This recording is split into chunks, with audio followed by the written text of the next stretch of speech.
وعلى آله وأهل بيته الطيبين والطاهرين والمعصومين الأجمعين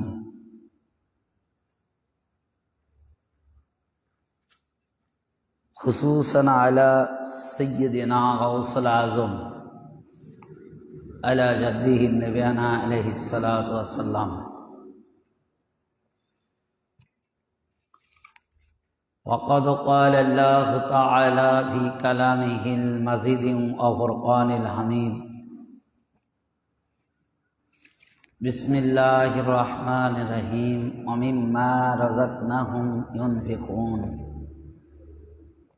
صدق الله العظيم وصدق الله ورسوله والنبي الكريم মুআজ্জাজ সামিন কিরাম, আমি সর্বপ্রথম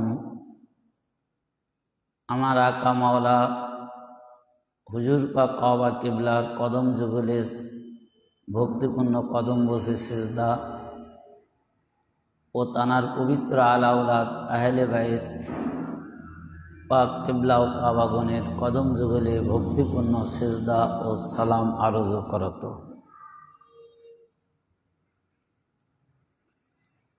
পবিত্র শাবান মাসের আজ 14তম দিবস, তৃতীয় জুম্মা।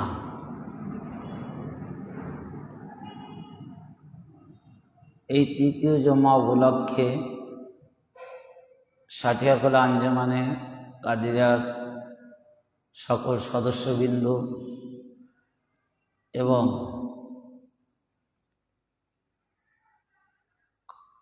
এই কমিটির সাথে যারা সম্পৃক্ততা থেকে সার্বিক সহযোগিতা করে আসিতেছেন, খাস করে আমার সকল পীর ভাই বোনেরা, লাইভ টেলিকাস্টের মাধ্যমে যারা আজকের এই পবিত্র আলোচনা শ্রবণ করছেন, তাদের সবার প্রতি আমার আন্তরিক সালাম, শুভেচ্ছা, অভিনন্দন, মোবারকবাদ। আসসালামু আলাইকুম ওয়া রাহমাতুল্লাহি ওয়া বারাকাতুহু।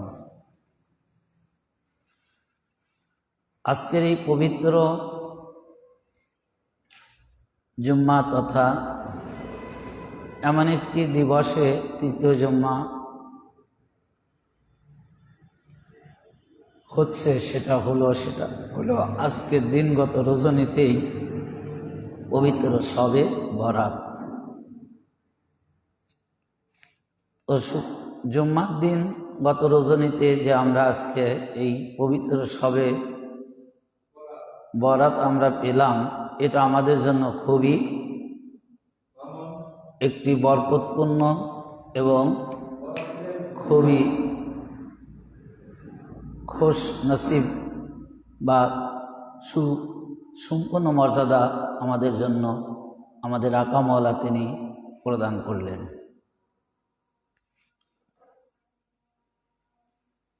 আজকে আমি সেই পবিত্র শবে বরাত উপলক্ষে এই দুটি কিছু আলোচনা করব, যদি আমার আকা মাওলা আমার উপর তার দয়া, রহম, করুণা প্রদান করেন। কোরআন পাক থেকে একটি আয়াতে পাক আমি আপনাদের মাঝে তেলাওয়াত করেছি। এই আয়াতটির বঙ্গ অনুবাদ অমিম্মা রাযাকনাহুম ইউনফিকুন। এর অর্থ হলো যে তোমরা ব্যয় করো যে রিজিক আমি তোমাদের দিয়েছি, সেই রিজিক থেকে তোমরা ব্যয় করো। তো এখন ঘটনা হলো যে এই রিজিক থেকে যে ব্যয় করবেন, খাদ্য ব্যয় করতে বলেছেন আল্লাহ তাআলা। রাযাকনাহুম, যে আমি যে খাদ্য তোমাদেরকে প্রদান করেছি, যে খাদ্য আমি তোমাদেরকে দিয়েছি, তোমরা কি করো, সেই খাদ্য ব্যয় করো। তা খাদ্য ব্যয় করবেন কিভাবে করবেন? আজকে যারা বিশেষ করে শবে বরাতকে যারা শিরিক, বেদাত এবং এই দিনে যে খাদ্য তৈরি করে যে আমরা নিজেরা খাচ্ছি এবং আমাদের আত্মীয় স্বজন পাড়া প্রতিবেশীদের মধ্যেও আমরা এই খাদ্য প্রদান করছি। তো এর বিরুদ্ধে যারা ফতোয়া দিচ্ছে তাদের কাছে জিজ্ঞাসিত বা জানার ইচ্ছা যে এই যে আল্লাহ রাব্বুল আলামিন যে রিজিক দিয়েছেন, এই রিজিক থেকে ব্যয় করতে বলেছেন, এই রিজিক থেকে তোমরা প্রদান করতে বলেছেন, অমিম্মা রাযাকনাহুম ইউনফিকুন, যে আমি তোমাদের যে রিজিক দিয়েছি সেই রিজিক তথা খাদ্য থেকে তোমরা ব্যয় করো। তাহলে এই খাদ্য আমরা কিভাবে ব্যয় করব, কাকে কেমনভাবে ব্যয় করব?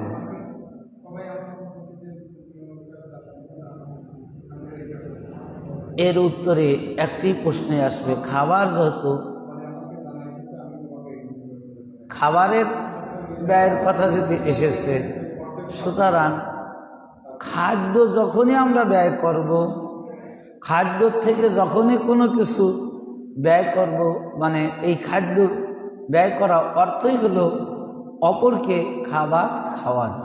অর্থাৎ আমাদের যে রিজিক আল্লাহ তাআলা দিয়েছেন সেই রিজিক থেকে আমাদের পাড়া প্রতিবেশী, আত্মীয় স্বজন, আপনজন, এক কথা যার যতটুকু সাধ্য আছে, যার যতটুকু ক্ষমতা আল্লাহ তাআলা দিয়েছে বা যে পরিমাণ খাদ্য দিয়েছে আল্লাহ তাআলা, সেই অনুপাতে প্রত্যেকেই কি করবে, তাদের সেই রিজিক থেকে অর্থাৎ আল্লাহর দেওয়া প্রদত্ত সেই রিজিক থেকে কি করবে, ওই খাদ্য তাদের আত্মীয় স্বজন আপনজনের মাঝে ব্যয় করা। এটাই হলো আয়াতের মূল কথা, যে আল্লাহ যেহেতু খাদ্য দিয়েছে, তা এখন আল্লাহ রাব্বুল আলামিন নিজে খাদ্য দান করতে বলছেন।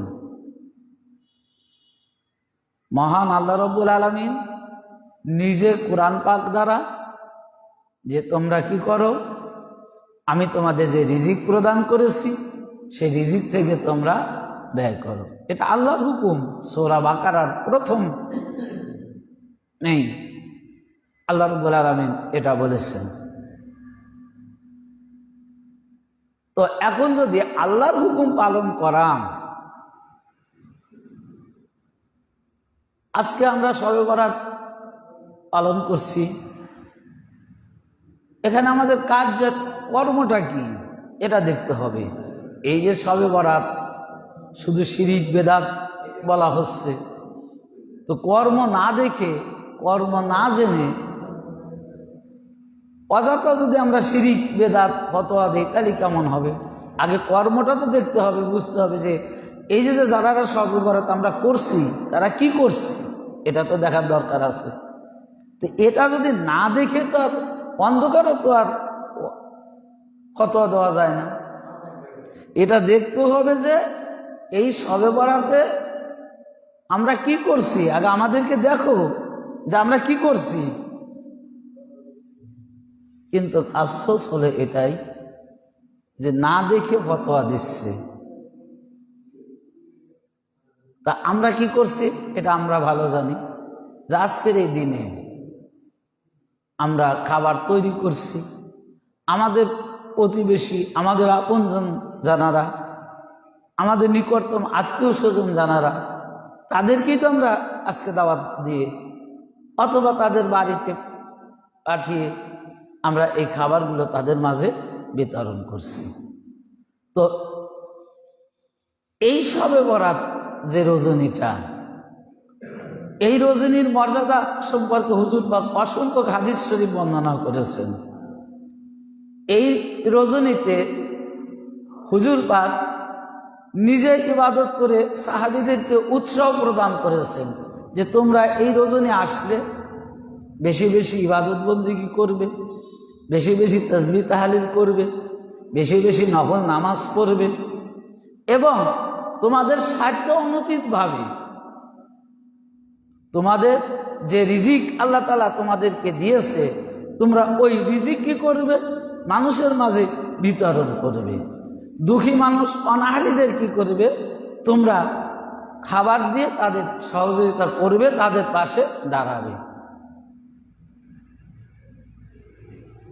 তো এখন যদি আল্লাহর তাআলার বাণী তো কোরআন পাকের আয়াত বললাম, হুজুর পাকের অসংখ্য হাদিস রয়েছে, তো এখন যদি এই শবে বরাত পালন করার মাধ্যমে যদি আমরা কোনো ব্যক্তিকে যদি খাবার প্রদান করি, কোনো ক্ষুধার্তকে ক্ষুধা দূর করি, প্রতিবেশীদেরকে ডেকে এনে যদি আমরা খাবার খাওয়াই, তাহলে এটা তো আল্লাহর সেই হুকুম, যে আল্লাহ যেটা আমাদেরকে নির্দেশ দিলেন যে আমি তোমাদের যে রিজিক দিয়েছি সেই রিজিক থেকে তোমরা ব্যয় করো, তাহলে হুকুমটা তো আমরা পালন করছি, তাহলে এটা শিরক হয় কি করে, বেদাত হয় কি করে? আর শিরক বেদাত যদি হতো তাহলে যে আল্লাহ এই আয়াত পাক নাজিল করত? আর শবে বরাত রজনীর ফজিলত তো আছে, যেমন কদরের রজনী সম্পর্কে আল্লাহ তাআলা একটা আয়াত পাকি নাজিল করলেন যে ওমা আদরাকা মা লাইলাতুল কদর, লাইলাতুল কদরি খায়রুম মিনাল ফিস শাহরি। যে আল্লাহ রাব্বুল আলামিন প্রশ্ন করলেন যে এই যে বরকতপূর্ণ রজনী শবে কদর, এই শবে কদরটা কি?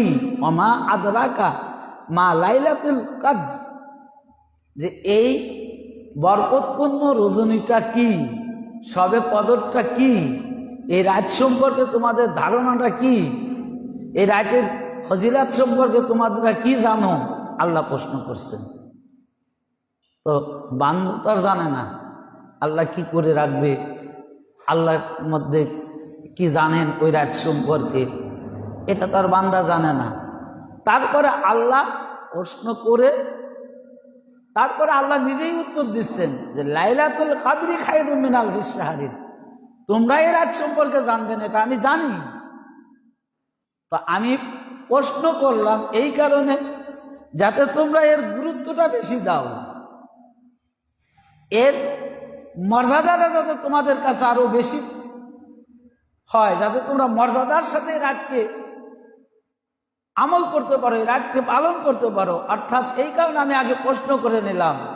তো এখন উত্তরটা কি তোমরা জেনে নাও, যে কেন এই রাতের মর্যাদা, কেন তোমরা এই রাতে ইবাদত করবে, কেন এই রাত এত ফজিলতপূর্ণ হলো।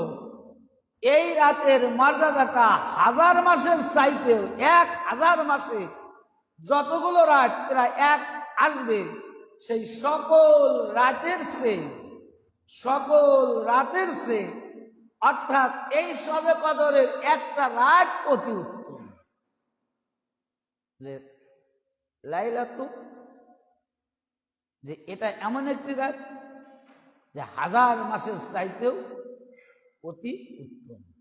তাহলে এখন এটা বোঝা গেল এই এক পাক দ্বারা যে একটা রাত যদি 1000 মাসের চাইতে উত্তম হয়, তাহলে ওই রাতের ইবাদতটাও 1000 মাসের রাতের চেয়ে উত্তম ইবাদত হবে। এক কথা, ওই রাতে আপনি যা যা করবেন, আমি যা যা করব, সমস্ত কর্ম 1000 মাসের চাইতেও ওই একটা রাতের মর্যাদা, ইবাদতটা 1000 মাসের চাইতেও শ্রেষ্ঠতম হবে। এ কার বাণী? আল্লাহর বাণী।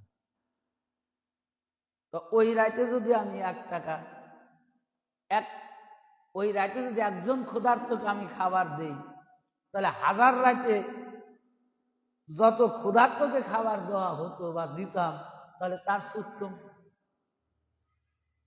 আসলে আমরা বুঝি না, যে আমরা ওই যে প্রথমে বললাম যে আমরা কি করছি এটা দেখি না, যার কারণে আজকে আমাদেরকে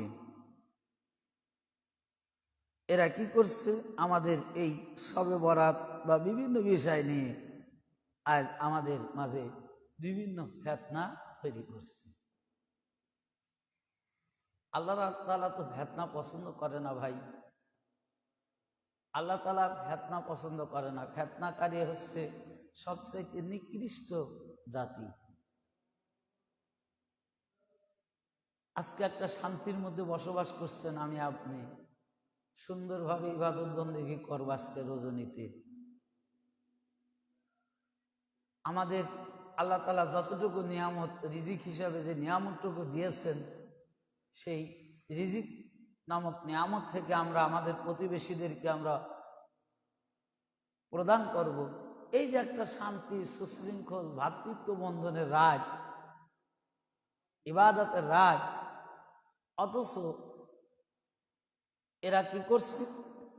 এমন ফতোয়া দিয়ে বিঘ্ন তৈরি করছে যে সাধারণ মানুষের মধ্যে থেকে এই ভালোবাসাটা থেকে দূরে সরানোর জন্য কি করছে? তারা বিভিন্ন চক্রান্ত ফন্দি তৈরি করছে, করে ফতোয়া দিচ্ছে। দেখেন কত কাজ করতেছে, সেগুলো ফতোয়া নেই। আজকে রজনীতে আমরা রুটি বানাবো, শবে বরাত করবো, এটার উপর ফতোয়া জারি হয়ে গেছে। শবে বরাত শিরিক, শবে বরাত বেদাত, শবে বরাত হারাম।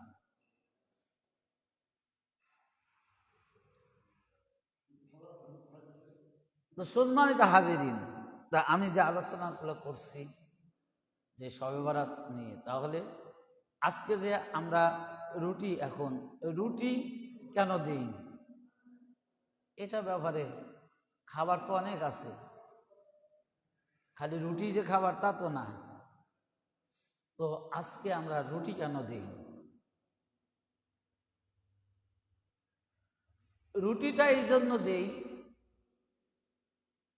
যে রাসূল পাকের যুগে, হুজুর পাকের যুগে, হুজুর পাক যখন পবিত্র মক্কা নগরে আগমন করলেন, তখন ওই মক্কা নগরের প্রধান খাবার ছিল রুটি, গম, জব। তো গম আর জবের, বিশেষ করে জবই ছিল হুজুর পাকের যুগে প্রধান খাবার। যেরকম এখন আমাদের বাংলাদেশের জন্য আমাদের সর্বোৎকৃষ্ট খাবার কি? ভাত, চাউল। তো এখন আমাদের ঘরে আমরা বেশিরভাগ মানুষ যে রিজিক, যে খাবার খেয়ে জীবন ধারণ করছে, সেটা হলো কি? ভাত বা চাউল। তো যার কারণে আমাদের জন্য এই যুগে চাউলের মর্যাদাটা খাদ্য হিসেবে আল্লাহ তাআলা নিয়ামত হিসেবে মর্যাদা পেয়েছে। কেন? যে এই খাবার, চাউল খাবার খেয়ে আমরা জীবন ধারণ করছি। তো ঠিক হুজুর পাকের জামানায়, রাসূল পাকের জামানায় তানারা জব ছিল প্রধান খাবার, আর জব পেশে রুটি তৈরি করে তানারা খায়। ওই যুগের মানুষ রিজিক হিসাবে, জীবিকা কি করত? রিজিক হিসাবে গ্রহণ করে তারা নিজেদের জীবন, দৈনন্দিন জীবন পরিচালিত করত। তো এই কারণে হুজুর পাক, এই কারণে রাসূল পাক রুটি প্রদান করছেন। যে রাসূল পাকের যুগে জব ছিল প্রধান খাদ্য, আল্লাহর দেওয়া নিয়ামত হিসেবে রাসূল পাকের যুগে যে খাদ্য আল্লাহ তাআলা প্রদান করেছিলেন, সেই খাদ্য ছিল জব তথা রুটি। তাই হুজুর পাক কি করেছেন? রুটি কি করেছেন? রুটি মানুষের মাঝে প্রদান করেছেন, এবং ওই জব থেকেই তিনি হালুয়া তৈরি করে, মিষ্টি জাতীয় খাবার তৈরি করে সেটা মানুষের মাঝে প্রদান করেছেন এবং সাহাবীদেরকে প্রদান করতে বলেছেন।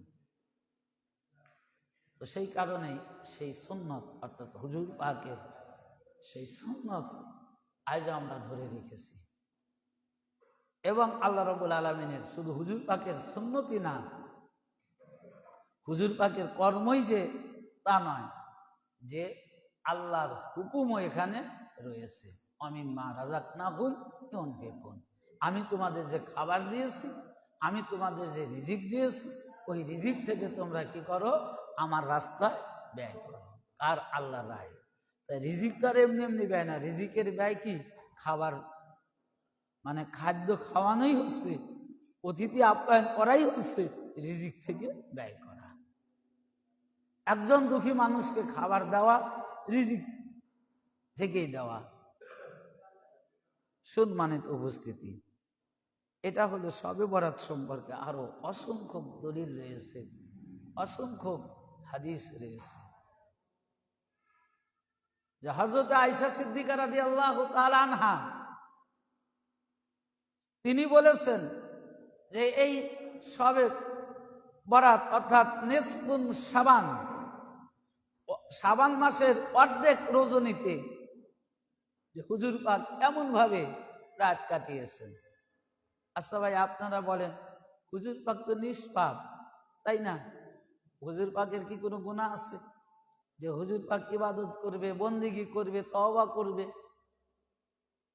আল্লাহ রাব্বুল আলামিন তানার ওয়াহদানিয়াত নূর থেকে, আল্লাহ রাব্বুল আলামিন তানার ওয়াহদানিয়াত নূর থেকে হুজুর পাকের নূর পাক তৈরি করেছেন, পাক পাঞ্জাতনের নূর পাক তৈরি করেছেন। এটাই শুধু নয় যে আল্লাহ রাব্বুল আলামিন হুজুর পাক তথা তার আহলে বাইত পাক সম্পর্কে পবিত্রতার ঘোষণা দিয়েছেন, যে আল্লাহ তাআলা বলেছেন সকল প্রকারের নাপাক থেকে, সকল প্রকারের নাপাক থেকে আল্লাহ তাআলা হুজুর পাক এবং তার আহলে বায়াতকে পুত এবং পবিত্র করে এই ধরাধামে প্রেরণ করেছেন। তাহলে আল্লাহ যাকে পবিত্র করে তৈরি করেছেন তার শরীরে তো কোনো পাপ থাকার কথা না। পাপই তো অপবিত্র, একটা গুনাহ, একটা অপবিত্র, একটা অন্যায় কাজ, একটা অপবিত্র। তো আল্লাহ তাআলা হুজুর পাককে পবিত্র করে এই ধরাধামে প্রেরণ করেছেন এবং তার আহলে বায়াতকে। তাহলে এই আয়াত পাক দ্বারা এটা স্পষ্ট প্রমাণিত হলো, ইস্টাবলিশ হলো যে হুজুর পাকের শরীরে কোনো পাপ নাই, কোনো গুনাহ নাই, কারণ গুনাহই অপবিত্র। তো গুনাহই যদি থাকতো তাহলে আল্লাহ তো তার সামনে পবিত্রতা আয়াত নাজিল করতো না। গুনাহ নাই জন্য, অন্যায় নাই জন্য তিনি প্রকৃত পক্ষে আল্লাহ তাআলা তাকে পুত পবিত্র করে তৈরি করেছেন। সুতরাং নির্ভেজাল একমাত্র নিষ্পাপ পুত পবিত্র রাসূল এবং রাসূলের আহলে বায়াত, এর মধ্যে কোনো সন্দেহ নাই, কারণ এর সার্টিফিকেট এর স্বয়ং আল্লাহ তাআলা নিজে প্রদান করেছেন। ইন্নামা ইউরিদুল্লাহু লিইয়ুযহিবা আনকুম রিসসা আহলাল বাইতি ওয়া ইউতহিরুকুম তাতহীরা। আল্লাহ তাআলা নিজে বলছেন, এটা আমাদের মন গড়া কথা না। তা এখন হুজুর পাক ইবাদত করলো কেন? জানার শরীরে কোনো পাপ নেই, জানাকে আল্লাহ তাআলা পবিত্র করে এই ধরাধামে প্রেরণ করেছেন, যিনি সবচাইতে পুত পবিত্র এবং রাহমাতাল লিল আলামিন। শুধু হুজুর পাক পুত পবিত্রই না, আল্লাহ রাব্বুল আলামিন এই কুল কায়নাতের মধ্যে, এই কুল কায়নাতের মধ্যে আল্লাহ রাব্বুল আলামিন রাসূল পাককে রাহমাত হিসাবে এই দুনিয়ার জিন্দেগিতে প্রেরণ করেছেন। যদি কোনো ব্যক্তি ছায়া পেতে চায়, দয়া পেতে চায়, যদি কোনো ব্যক্তি রহমত পেতে চায়, তাহলে সে কার রহমত পাবে, কার দয়া পাবে? হুজুর পাকের রহমতে। এই কুল কায়নাতের 18,000 মাখলুকাত হুজুর পাকের দয়ায়, হুজুর পাকের রহমতে বেঁচে আছে, এবং প্রত্যেকটা মাখলুকাত হুজুর পাকের রহমতের ছায়ায় আশ্রয় হিসেবে বেঁচে আছে। কোরআন আল্লাহ তাআলা নিজে তাকে ওমা আরসালনাকা ইল্লা রাহমাতাল লিল আলামিন, যে আল্লাহ নিজে বলছেন হুজুর পাক রহমত, হুজুর পাককে আমি রহমত করেই এই দুনিয়ার জিন্দেগিতে প্রেরণ করেছি। তো এখন সেই হুজুর পাক যিনি রাহমাতাল লিল আলামিন, যিনি পুত এবং পবিত্র, তো তিনি ইবাদত করলে কেন? আয়েশা সিদ্দিকা রাদিয়াল্লাহু তাআলা আনহার হাদিসে এসেছে যে এই নিসফুন শাবান রজনীতে হুজুর পাক সারা রাত জাগ্রত অবস্থায় ইবাদত করেছেন, নফল নামাজ পড়েছেন, মানুষের মাঝে খাবার দিয়েছেন। তো কেন করছেন? যে হুজুর পাক এটা এই রাত্রের মর্যাদা এস্টাবলিশ করেছেন, যে আল্লাহ রাব্বুল আলামিন তার বান্দার জন্য যে উত্তম রজনীগুলো দান করেছেন, আল্লাহ রাব্বুল আলামিন তার বান্দার মুক্তির জন্য, তার বান্দার মাগফিরাতের জন্য তার বান্দার কল্যাণের জন্য যে নিয়ামতপূর্ণ রজনী দান করেছেন, এই নিয়ামতপূর্ণ রজনীর মর্যাদাটাকে আরো ইস্টাবলিশ করার জন্য, বান্দার কাছে সুস্পষ্টভাবে নিয়ামত হিসাবে পৌঁছে দেওয়ার জন্য, বান্দাকে নিয়ামত হিসাবে মেনে নেওয়ার জন্য স্বয়ং হুজুরে পাক সাল্লাল্লাহু আলাইহি সাল্লাম এই নেসমুন শাবানে সারা রাত জেগে ইবাদত করেছে। হুজুর পাক তার গুনাহ মুক্তির জন্য ইবাদত করে নাই। হুজুর পাক হচ্ছেন পুত পবিত্র, তার শরীরে কোনো গুনাহ নেই, তার শরীরে কোনো অন্যায় নেই। তিনিই একমাত্র এবং আহলে বাইত, একমাত্র ব্যক্তি আহলে বাইত, তাদেরকে আল্লাহ তাআলা নিজে তাদেরকে পবিত্র করে এই দুনিয়াতে সৃষ্টি করেছেন। তাছাড়া কোনো ব্যক্তি, কোনো মানুষ বলতে পারবে না যে আমি পবিত্র, আমি নিষ্পাপ, কারো ক্ষমতা নেই বলার। কোন সৃষ্টির মাখলুকের এই এখতিয়ার নেই। কোন মুফতি, মুহাদ্দিস, ওলি, গাউস, কুতুব, যত শ্রেণীর মানুষ আছে, একমাত্র রাসূল পাক এবং তার পবিত্র আহলে বাইত, ওই আহলে বাইত হতে কিয়ামত পর্যন্ত এই ধরাধামে যত আওলাদে রাসূল পাক এই জামানাতে আগমন করবে, এনারাই একমাত্র গ্যারান্টি সহকারে বলতে পারবে যে তানারা পুত এবং পবিত্র। কারণ আল্লাহ তাদের সামনে পবিত্র আয়াত নাজিল করে সার্টিফিকেট তৈরি করে দিয়েছেন। স্বয়ং আল্লাহ, স্বয়ং আল্লাহ তাদেরকে সার্টিফিকেট দিয়েছেন। আজকে আপনারা আমাদের দরবার পাকের দিকে খেয়াল করেন যে এই রজনী আমাদের দরবার পাকে উদযাপন হচ্ছে কিনা, জোড়া মসজিদে উদযাপিত হচ্ছে কিনা, মঙ্গলকোট মাজার পাকে উদযাপিত হচ্ছে কিনা, এটা আপনারা একটু দেখেন, জেনে দেখেন। তাহলে যদি আজকে আমাদের দরবার পাকে যদি এই শবে বরাত যদি উদযাপিত হয়, তাহলে আর কোনো সন্দেহ থাকতে পারে? কোনো সন্দেহ থাকতে পারে না। কারণ আজকে যিনি আমাদের মাওলা, আমার আপনার আকা মাওলা, তিনি তো আওলাদে রাসূল, তিনি তো তার পূর্বপুরুষ। রাসূল পাক হুজুরে গাউসে পাক, গাউস পাকের পূর্বপুরুষ হযরত ইমাম হাসান হুসাইন আলাইহিস সালাম পাক, তানার পূর্বপুরুষ মাওলা আলী আলাইহিস সালাম পাক, আর তানার পূর্বপুরুষ স্বয়ং রাসূল পাক সাল্লাল্লাহু আলাইহি সাল্লাম। তো সন্তানের ঘরে কি বলে, সন্তান বাবার ঘরে থেকেই তো শিক্ষা লাভ করে। আপনার ছেলে আপনার ঘর থেকেই শিক্ষা লাভ করবে। আপনি যেটা করবেন ওটাই শিখবে, আপনি যেটা করবেন ওটাই দেখবে, ওই আলোকেই সে বড় হবে, ওই শিক্ষায় সে শিক্ষিত হবে। তো আজকে যিনি আমাদের পীর মুর্শিদ পাক, তানার পূর্বপুরুষ রাসূল পাক, তো তিনি পূর্বপুরুষ, তানাদের পূর্বপুরুষ থেকে, তানাদের পিতার থেকে, তানাদের দাদার থেকে যেটা তানার পূর্বপুরুষগণেরা করেছে, ওই কাজ থেকে, ওই কর্ম থেকে তানারা শিক্ষা লাভ করেছে। আর শিক্ষা লাভ করার কারণে প্রতি বছরে যখন এই নেসমুন শাবান, এই শবে বরাত রজনীতে আসে, তখন কলকাতা সহ বিভিন্ন দরগাহে, আমাদের খানদানে, আমাদের দরবার পাকে যেখানে খানকা শরীফ রয়েছে, জাঁকজমক ভাবে এই শবে বরাত উদযাপন করে। কেন? যে তানারা তানাদের পূর্বপুরুষ থেকে এই শবে বরাত উদযাপন করা দেখে এসেছে, তানারা এই শিক্ষা পেয়েছে তাদের পূর্বপুরুষ থেকে। এর মধ্যে কোনো সন্দেহ নেই। রাসূল পাকের ঘরে কাজ হয়েছে, মাওলা কায়নাত পাক দেখেছে, মা খাতুনে জান্নাত আতাহার পাক দেখেছেন, ইমাম হাসান এবং হুসাইন আলাইহিস সালাম পাক দেখেছেন। আবার ইমাম হাসান হুসাইন আলাইহিস সালাম যে কাজ করেছেন, তানার শাহজাদা জায়নাল আবেদিন আলাইহিস সালাম দেখেছেন, তানার শাহজাদা হাসান বিন মুসান্না দেখেছেন। এমনি করে প্রত্যেকের পিতার ঘরে আওলাদে রাসূল তানাদের পূর্বপুরুষের ঘর থেকে তানাদের পূর্বপুরুষের কাজকর্ম দেখে তানারা শিক্ষায় শিক্ষিত হয়েছে। এর মধ্যে কোনো সন্দেহ নেই। তানারা শবে বরাত করছে ভাই, তানারা শবে বরাত কেন করছে?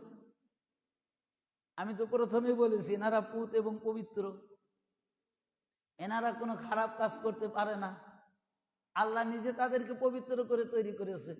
তো শবে বরাত যদি শিরিক হতো, শিরিক মানে কি? অন্যায়। বড় গুনাহ। বেদাত মানে কি? বেদাত যদি দুই প্রকার, একটা বেদাতে হাসানা আর একটা বেদাতে সাইয়াতে। তানারও তো বেদাতে হাসানা বলে না, খারাপ বেদাতটাই বলতেছে, ফতোয়া যেহেতু দিচ্ছে। তো শবে বরাত যদি করা হারাম হতো, খারাপ হতো, পাপ হতো, তো হুজুর পাক কেন করলেন? খারাপ কাজ করার জন্য কি রাসূল পাক, খারাপ কোনো কাজের হুকুম আহকাম দেওয়ার জন্য কি আল্লাহ তাআলা রাসূল পাককে এই ধরাধামে প্রেরণ করেছে? প্রশ্নই আসে না। বরং খারাপকে দূরীকরণ করার জন্য, অন্যায়কে দূরে সরানোর জন্য আল্লাহ রাব্বুল আলামিন হুজুর পাককে এই ধরাধামে প্রেরণ করেছে। এবং কিয়ামত পর্যন্ত এই অন্যায়কে একমাত্র তানারাই দূরে সরায় দিবে কারা?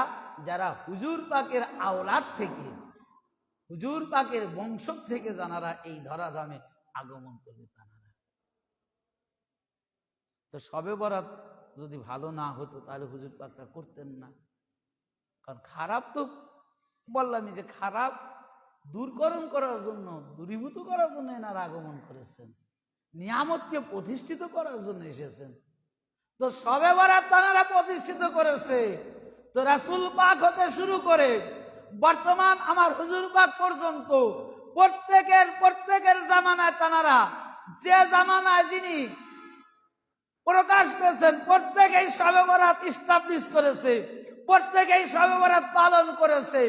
এটা দ্বারা প্রমাণিত যে এই শবে বরাত একটি অতি উত্তম কাজ, এই শবে বরাত একটি আল্লাহর দেওয়া নিয়ামতের কাজ, এই শবে বরাত একটি সকল উম্মতের গুনাহ থেকে মুক্তের একটি রজনী বিদায়।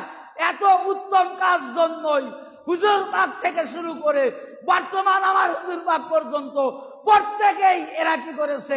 এই শবে বরাতকে প্রতিষ্ঠিত করেছে, এই শবে বরাতকে তারা জাঁকজমক ভাবে উদযাপন করেছে। এটা ভালো কাজ জন্যই তারা করেছেন, খারাপ হলে করতো না। এটা আপনারা যে ফতোয়াই দেখ, যত বড় আল্লামাতুদ দাহারিসি ফতোয়া দেখ, যত বড় মুফতি মুফাসসির আসুক না কেন, হুজুর পাকের আওলাদ পাকের সে, রাসূল পাকের সে বড় মুফতি মুফাসসির এই কুল কায়নাতের কিয়ামতে কোনোদিন আসবেও না, আসেও নাই। বরং জানারা ইনাদের সে বড় মুফতি মনে করছে, রাসূল পাকের সে বড় জ্ঞানী জানারা মনে করছে, তারা পথ ভ্রষ্ট হয়ে গেছে, তারা আর হিদায়াতের পথে থাকে নাই, তারা মুশরিক হয়ে গেছে, তারা কুফরিতে পরিণত হয়ে গেছে, যারা রাসূল পাকের চেয়ে বেশি জ্ঞানী মনে করেছে। তো রাসূল পাক যেহেতু শবে বরাতের উদযাপন করেছে, রাসূল পাকের আওলাদ গণেরা শবে বরাত উদযাপন করেছে, সুতরাং এটা দ্বারা এস্টাবলিশ হলো শবে বরাত উদযাপন করা একটি অতি উত্তম কাজ। শবে বরাত উদযাপন করা কি একটি অতি উত্তম কাজ। এটা রাসূল পাকের কর্ম, আহলে বায়াতের কর্ম, এবং আহলে বায়াত হইতে বর্তমান আমার হুজুর পাক পর্যন্ত যত আওলাদে রাসূল এই জামানার ইমাম হয়ে এসেছেন, প্রত্যেক ইমামের কর্ম শবে বরাত পালন করা তারা করেছেন, আর ভালো বিধায়ী তারা করেছেন। তারপরে আমি যেটা আয়াত পাক যেটা বলছি, এই আয়াত পাক কারো খণ্ডনের মতন ক্ষমতা নেই। ফতোয়া দিতে পারে ওয়ামিম্মা রাযাকনাহুম ইউনফিকুন, যে আমি তোমাদের যে রিজিক দিয়েছি, আমি তোমাদের জন্য যে খাবার দিয়েছি, তোমরা এই খাবারকে ব্যয় করো। তা খাবার ব্যয় করা মানেই ক্ষুধার্তকে দান করা, খাবার ব্যয় করা মানেই অনাহারীকে খাবার দেওয়া, খাবার ব্যয় করা মানেই নিজের পাড়া প্রতিবেশীর মধ্যে যারা দুঃখী কষ্টের মধ্যে থাকবে, অনাহারী থাকবে, তাদের মাঝে খাবার বিতরণ করাই হলো খাবার থেকে, খাদ্য থেকে, রিজিক থেকে ব্যয় করা। এই আয়াতের তাফসীর ব্যাখ্যা যেদিকেই যান না কেন এটাই এস্টাবলিশ হবে, এটাই প্রমাণ হবে। কারণ এখানে কোনো অর্থের কথা বলে, একবারে বঙ্গ অনুবাদ, ওয়ামিম্মা রাযাকনাহুম ইউনফিকুন, যে আমি তোমাদের যে রিজিক দিয়েছি ওই রিজিক থেকে তোমরা ব্যয় করো। শবে বরাত রুটি তৈরি করবেন, হালুয়া তৈরি করবেন, এটা তো খাবার নাকি? এটা খাবার না? এটা খাবার। তো এই খাবার কে দিয়েছে? আল্লাহ দিয়েছে। আরে ভাই, আজকে আমার মতো এই খাবার না দিতে পারতো? আমি যে গরিব দুঃখীর মাঝে খাবারটা দেব, ওই রকম দুঃখী গরিব অনাহারি তো আমাকেও বানাইতে পারতেন। আল্লাহ কি পারতেন না? আল্লাহ ধনবান ব্যক্তির প্রতি, অর্থাৎ যার উপর রিজিক দিয়েছে তার প্রতি ইহসান করেছে, করুণা করেছে, দয়া করে আপনাকে রিজিক দিয়ে আপনাকে ওই রিজিকের মালিক করেছে। এটা আল্লাহর দয়া। শুকরিয়া করেন। আরে বেদাত ফতোয়া না দিয়ে শুকরিয়া করেন, শিরিক ফতোয়া না দিয়ে শুকরিয়া করেন যে আল্লাহ আজকে আপনার ঘরে আপনার জন্য রিজিকের ব্যবস্থা করেছে, এর জন্য শুকরিয়া করেন। আপনিও আজকে এই পথের অনাহারীদের একজন হতে পারতেন। আপনাকেও আজকে এই রিজিকদাতাদের কাছে নিজে হাত পেতে একটা রুটির জন্য লাইনে দাঁড়িয়ে থাকা লাগতে পারত। আল্লাহ ওটা আপনার করে নাই। ওটা আল্লাহ আপনার জন্য এহসান করেছে, দয়া করেছে। তো আল্লাহর এহসান পাওয়ার পরে, আল্লাহর করুণা পাওয়ার পরে যারা বিরোধী ফতোয়া দেয়, তাদের সে বড় নেমক হারাম মানুষ আর এই পৃথিবীতে নাই। এই জন্য আল্লাহ তাআলা কোরআন পাকে, এই জন্য আল্লাহ বলছেন যে আমার নিয়ামত পাওয়ার পরে তোমরা যারা শুকরিয়া জ্ঞাপন করে, আমি আল্লাহ তাদেরকে আমার ওই নিয়ামত আরো বৃদ্ধি করে দেই। আর যারা শুকরিয়া করে না, অস্বীকার করে, ওরা কুফরি শামিল হয়ে যায়। তো এই শবে বরাতের বিরুদ্ধে ফতোয়া দেওয়ার কারণে, এই শবে বরাতের বিরুদ্ধে ফতোয়া দেওয়ার কারণে এটা ইস্টাবলিশ হচ্ছে যে ওদের সে বড় নেমক হারাম, ওদের সে বড় অকৃতজ্ঞতাকারী আর এই পৃথিবীতে কেউ নাই। ওরা আল্লাহর দেওয়া নিয়ামত পাওয়ার পরে, ওদেরকে আল্লাহ তাআলা রিজিক দিয়েছে, এই নিয়ামত পাওয়ার পরে ওটা শুকরিয়া না করে অকৃতজ্ঞতা অস্বীকার করছে। অর্থাৎ ওদের সে বড় নেমক হারাম এই পৃথিবীর মধ্যে আর কেউ নেই। কি ভাই, থাকলে কি আর এই ফতোয়া দিত? যদি একটু যদি আল্লাহর নিয়ামত হিসাবে মানতো, তাহলে শুকরিয়া করত।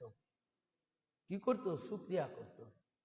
শিরিক ফতোয়া দেওয়া তো দূরের কথা, বেদাত ফতোয়া দেওয়া তো দূরের কথা, এটা দিত না। বরং কি করত? শুকরিয়া করত। আল্লাহ আমাকে রিজিক দিয়েছে, আল্লাহ আমাকে খাবার দিয়েছে, এর জন্য শুকরিয়া করত। যেমন হযরতে ঈসা আলাইহিস সালামের জামানায় যে কিরকম শুকরিয়া করছে এই খাবারের জন্য, যে হযরতে ঈসা আলাইহিস সালামের উপর তিনি শুকরিয়া করতেছেন। তিনি বলতেছেন, এটা কোরআন, যে আল্লাহ আমাদেরকে যদি রিজিক দেন, আমরা ওই দিনটাকে সবচাইতে আনন্দের দিন হিসাবে গ্রহণ করব। এই ঈসা আলাইহিস সালামের বাণী। আর আমরা নবীর উম্মত হয়ে রাসূল পাকের উম্মত হিসেবে দাবি করে, আল্লাহর বান্দা হিসেবে দাবি করছি যে আল্লাহ আমাদের রব, আল্লাহ আমাদের সৃষ্টিকর্তা। অথচ সেই রব, সেই সৃষ্টিকর্তা আজকে রিজিকের সুব্যবস্থা করে দিয়েছে। সেই রিজিকটা আজকে সৎ পথে ব্যয় না করে যারা সৎ পথে ব্যয় করছে, তাদের বিরুদ্ধে ফতোয়া দিয়ে ফিতনা তৈরি করছে। ওরা বড় ফিতনাবাজি, বড় অকৃতজ্ঞকারী। বড় ফিতনাবাজ এবং অকৃতজ্ঞকারী ছাড়া কেউ শবে বরাতকে শিরিক বেদাত ফতোয়া দিতে পারবে না, কিয়ামত পর্যন্ত দিবে না। আমাদের ভাগ্য ভালো ভাই যে আমরা আওলাদে রাসূল পাক পেয়েছি। আমার পীর মুর্শিদ তিনি জাকজমক ভাবে এই শবে বরাত পালন করছেন। প্রত্যেকটা খানকা শরীফ, প্রত্যেকটা মাজার পাকে আজকে শবে বরাত পালন হচ্ছে।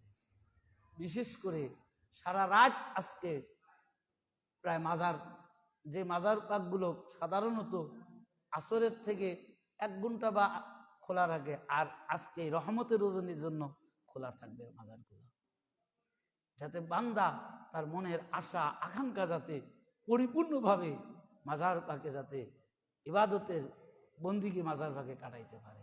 মহান আল্লাহ রাব্বুল আলামিন আমাদের আপনাদের সবাইকে সঠিক জানার বুঝার তৌফিক দান করুন, এবং আমার হুজুর পাক কাবা কিবলার কদম পাকের ধুলিকণা তৈরি করে যেন এই দুনিয়ার জিন্দেগি থেকে শেষ বিদায় নেওয়ার তৌফিক দান করুন। সবাই বলুন আমিন। আমা তৌফিক ইল্লা বিল্লাহ। আসসালামু আলাইকুম ওয়া রাহমাতুল্লাহি ওয়া বারাকাতুহু।